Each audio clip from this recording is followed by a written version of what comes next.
Hey guys, welcome back to the channel. I've been waiting to do this for maybe I haven't been wanting to do this for a long time, but I've had this kit for quite some time. And as most of you guys, if you followed me for any amount of time, you know that I used to, it was taboo to take one out of its plastic, especially if it had any age on it, because it would never be brand new again. Thankfully, I'm over that. I robbed myself of so much joy to see the crispy styrene plastic that lies in wait in these boxes. And I did that on thinking that I was going to preserve these model kits for the next generation. And I couldn't have any fun with them that way. So, this AMT Yankee Challenger, I bought it early on in the model car video. When I started model car videos, it was early on in that, or possibly even before. And I've always thought that this car was called the Yankee Challenger until I grabbed it off the shelf just now and noticed that it's the Yankee Challenge. And I never knew that. I've always called it the Yankee Challenger. I don't know why. Maybe because it's a Challenger. But anyway, it's the Yankee Challenge. But I've had this kit a long time, and I want to open it, and I want to bring you guys along. Now this is a AMT Ertl kit, so it's somewhere in the early to mid 80s. Well, I would say more mid 80s. Early 80s would have been Matchbox. This kit was, looks to me that this kit started as Matchbox when Lesney, the company Lesney that owned Matchbox, the first site that I saw on ScaleMates was that, and it would have said Matchbox right here instead of Ertl. Ertl purchased AMT when Lesney decided to sell it, thankfully, because I don't know, just why not? Because Ertl's like these two go together so well. Ertl, AMT Ertl. It was just a great time in model, AMT model history.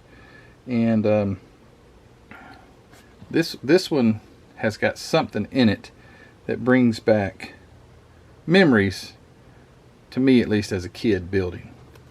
And it's these tires. Somewhat of a mud grip, somewhat of a non-street tire, but they put them in everything in these earlier kits. This has a price tag. Looks like $11.98. I don't know if that's the original price tag or if that was some other price tag that maybe a secondhand store or a model shop or something. I can't really read it. It says something like Zeers or something like that. I can't tell what it says. But anyway, regardless of the fact, this one is, like I say, somewhere in the mid 80s. Unfortunately, you won't find dates on that era of AMT kits. I don't know why they didn't put like copyright dates. I wish they would, but they didn't. But that's okay. This kit is number 6568. AMT stock number 4175.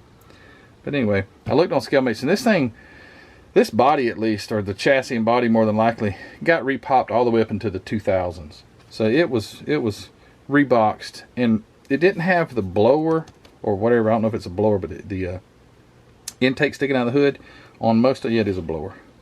But it did. I know that this body got repopped a bunch of times. So without further ado, I'm going to do something that may make some of you cringe, and some of you are applauding, and I can hear you. But I'm going to open this thing up. Let's check it out. Let's give it one more shake. It's only new one time. Pretty tight in there. Pretty tight. I can get little noise to come out. Alright. Here we go. Oh, Matthew! But I think the majority of you guys are like, yes! Open it up! Ooh, I love that aged plastic. How it is somewhat crispy and kind of breaks when you open it. Doesn't feel like new plastic at all. But it's off. It ain't new no more, folks. It's over. All right, it's got a little box damage to it. I don't think there's going to be any problems with anything except getting the box open. It's got some, you know, squashage done to it. Oh, it came right open. All right, here we go. Ready? Since the mid-80s, this thing's been in total darkness until now. And I knew it was going to be orange, and it is a convertible. I guess you add the top to it. You know what? That's interesting because some of the lineage of scale mates shows a convertible version. I had no idea that this was a convertible that you just apparently add the top to. Well, cool. Okay. Oh, there they are. We'll save those for a minute. So, let's open the plastic and shake the styrene and see how bad this thing really is. No, I don't know. I have no idea if it's bad or not. I never built this kit. But it was the, in the 90s, AMT really stepped the game up. These were still a little bit more primitive, NPC-ish, if you might say. But anyway, I guess since it's right on top, we might as well just start with the body. It is a, of course, my camera doesn't focus on squat unless there's nothing in the background. Try to get everything out of the way. Don't want to rob any attention. All right, there it is. There's the body with the itty bitty teeny weeny, and if it would focus on it, Challenger right there on the fender. Boy, you would have to be an absolute artist to be able to pick that out. But it's on there, and my goodness, I don't know how you would ever paint that. It's so small. It don't look bad at all. I don't know how it builds up. I am appreciative that they put those remove before flight type of pieces of plastic there. There's the train. He knew I was going to make this video. But yeah, it's got that so the top doesn't become crushed. It is a little warped. That wouldn't be bad. You could fix that right up. Yeah, not a bad little. I know you guys just love that as much as I do. Hey, one thing about this kit, if I can do this between horn whistle blows, the door panel lines are just nice and deep. No need to rescribe any of that stuff. They're very, very distinct. That's nice, because a lot of kits you get, you have to rescribe them. And maybe because this was still early on in this model kit's life, I think it is. Maybe that's because it was just, you know, the molds weren't worn out. Here's your interior tub. Boy, this orange is nice. Actually, orange is my favorite color. Me and my friend Kim over at Kim's Custom Garage over in Denmark, he and I share the love of orange. And I don't know why he loves orange, but I love it because the Dukes of Hazzard General Lee is orange. And this always came to me as somewhat of a rival to the Dukes of Hazzard General Lee. I was always like, why did they do that? Are they copying the General Lee? Because it's got a number, it's a Dodge, and it's orange. And I always thought, you know, this to be somewhat of a rival. I don't know if it was or not. There's your dashboard with the number, or the beautiful little tachometer, speedometer, all your fluids, temps, and a clock over to the right. That's cool. I like it when they do that. Absolutely impossible to detail paint because it's so darn little, but still cool. There's your radiator right there.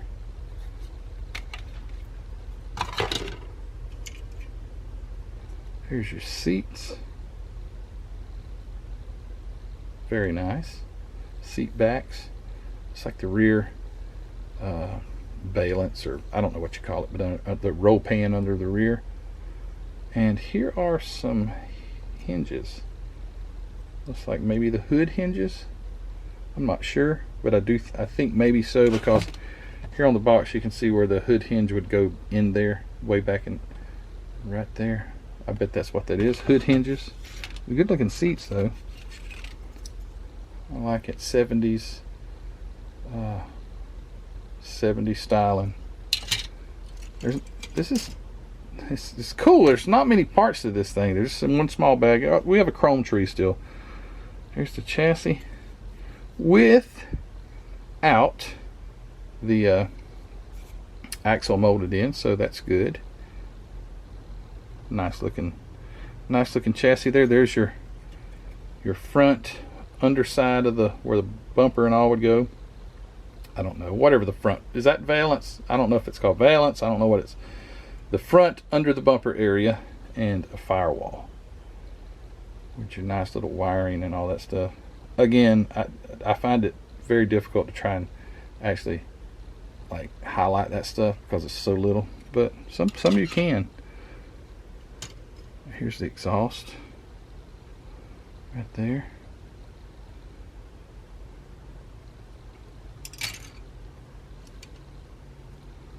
There's your front suspension portion, and here is the there's your exhaust manifolds, which they look really nice. This is actually a nice looking little kit. It's got some pretty cool little details. There's your standard shift Dodge transmission. I don't know what the transmission would have been called, but anyway, standard shift. I'm assuming this is a, I don't know, I guess a big block. I guess if I look in the instructions there, it's still in the box, I'll be able to tell, but probably a big block Dodge. Here's your nice looking rear diff with the springs on it. There's the other side of it. Steering column, water pump, cylinder heads, steering wheel, wheel backs, and drive shaft. Unless your model car's with Glenn and he says you don't have to have a drive shaft. I leave things out to like lower radiator hoses, shocks, and things like that. If you can't see it, I'm like, this might not get it. But anyway, here's your hood already pre-cut out. So hey, if you didn't want to put a big blower in it, too bad. This one's already cut out for you, which is nice because I'm sure it fits under there well. It's a nice thick hood. It looks like it's got a, it's not very, you can tell there that the hood's nice thick plastic. There's your blower belt, your supercharger intake, shocks, and these things, I don't know what those are. I have no idea what these little guys here are. And then there's your top. So already, look at this. This looks nice. It's got the, even got the seam there where that vinyl top would have been in there. That's cool. Yeah, I'm impressed. I wasn't expecting this. I was expecting something that was very rudimentary and not any good. There's your little battery right there, and the fan blade, clutch fan right there. All right, cool. All right, chrome tree.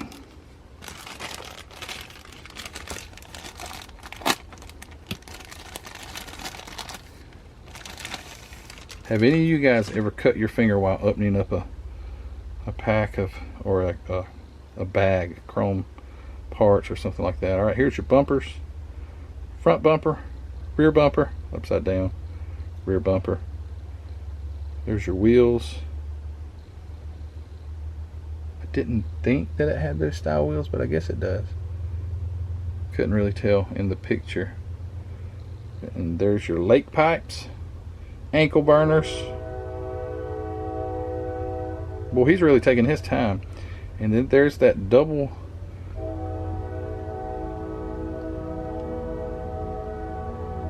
wow, double like bird catcher intake and the blower. Just gonna let him get it out of his system. Here's the windows. Very nice. Not hardly a scuff on them. There's your back glass and your headlights. And then my favorite part of this kit, and it's these tires. These are just childhood memories for me, building AMT kits, and it came with these mud grips. All your street, it could have been a 32 Ford, could have been a Mustang, could have been a Challenger. It's still gonna get the mud grip treatment. These are Rally GTs, it says. I don't know if a Rally GT even existed, or if they had tread pattern that looked like you could take them out onto do a rally car race with them or something like that. I'm not sure, but these are so cool to me because, again, that's what I remember these old mud grip tires. Maybe not exactly the same design, but they were a mud grip tire that came in the AMT kits. You guys remember those? All right, let's see if it's got the engine. This is a different instruction sheet here. The Ertl Company. Now this is highlighting Ertl replicas. Ertl Company's been building replica toys since 1945. I didn't know that. I knew the 1948 for AMT, but I did not know it was out at before then. And look at this. This is so different. Oh yeah, and you got to cut the. Remember this, guys? Where you get to cut out your tires, and if you're not careful with the sharp knife, you would just gouge the heck out of the sidewall. So yeah, that brings back great memories. Anyway, doesn't say anything about the engine, but maybe some of you Dodge enthusiasts, Mopar nuts, can tell me. It probably is a big block. It looks like it to me. It doesn't look like us. But you know what? It's got the exhaust. Let me take a quick look. I know a small block, but you know what? I think a big block also. Big block Dodge also has the. Where are them darn things? Where'd they go? Did I? Oh, they're right here. Yeah, I think small block and big block Dodge had. If I'm not mistaken, they still had that small block Chevy type of the inner. This may be a small block. I don't know. I really don't know. I know a lot more about Fords than I do Chrysler, Dodge, Jeep Eagle. Remember that? Remember when Jeep Eagle was associated with Chrysler, Dodge, Jeep Eagle? Remember those old stuff comes into my head sometimes. It's like, where did that come from? You'd hear commercials, you know. Come down to Legacy, Dodge, Chrysler, Dodge, Jeep Eagle. And those Eagles were the ugliest things ever. But anyway, those old four-wheel drive Eagles, remember those? They need to make a model kit of that. Wow, they were ugly. And they didn't last. I mean, they didn't last as far as the manufacturer as that car didn't. They didn't produce it too awful long. And look at here. There it is. Those actually look pretty good. Not too bad. It's got Michigan. To all you Michigan guys, shout out to Billy Bear, Tony Lancer up there in Michigan. There's your the Great Lakes state. Anyway, this was fun. I'm glad I finally got to see what was in here. You guys let me know, have you ever built this thing? Is it a beast? Like, and when I say beast, that means hard, difficult. Sometimes beast is like, man, that car is a beast, like it was fast or something like that. But when I said beast, I meant like a monster, like it's fighting against you. Or what is it a good building kit? I don't know. I need to build it. That way I could know for myself for sure. But anyway, guys, thanks for coming along with this little trip down memory lane, especially for me with the tires. I think they're just the coolest. They're ugly, but they're cool. You know how that goes. You've just got things in your life that maybe they weren't the best memory, but they're associated with a time. They kind of draw you back to a time in your life when you were having fun doing something, and that's what these do. When I see those, when I see the old 32 Ford with those mud grips on it, it just brings me back to 10 years old. Anyway, guys, thanks for watching. This stuff is so fun. I appreciate your support. Don't forget to check out hobbynutmodels.com, linked in the description below. Go grab yourself a kit, model kit. Of course, model kit. Why did you even say that? Go grab yourself a bottle of paint or two, and all the supplies you need, guys. hobbynutmodels.com, linked in the description below. If you'll use that link that's in the description and you do purchase something while there, I'll get a little credit for that. And if not, you just head on over there anyway. Check out Mark's inventory. Also, the Facebook group, thanks for all your participation over there, guys. You are great. There's so much that goes on there. Unbelievable builds, just on and on and on. Thanks for the Facebook participation. If you're not a member of the Facebook group, go check it out. It's also linked in the description below. Click on there, carry you right over there. You can join. And to my Patreon members, guys, you are wonderful, great. Thank you so much for your support. And you guys who purchased from the spring store, I really appreciate that as well. But most importantly, as I've been saying here recently, you guys watching this video, giving the thumbs up, just support me via the comment section, and helping me to grow in this wonderful hobby. Guys, you're wonderful. Thank you so much for watching. We'll see you on the next video. Take care. Bye.